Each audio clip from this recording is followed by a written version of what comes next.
Haleluya. Hofu haina neno la mwisho. Hofu sio sauti ya mwisho. Ni uongo wa shetani.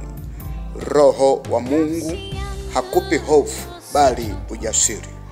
Kwa maana imeandikwa katika kitabu cha Timotheo sura ya 1 mstari ule wa 7 ya kwamba kwa maana Mungu hakutupa roho ya woga bali ya nguvu na ya upendo na ya moyo wa kiasi.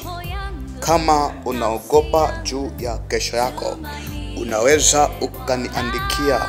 Ninamwamini Mungu nami nitakuombea sana sana. Hofu imekula hatima za watu.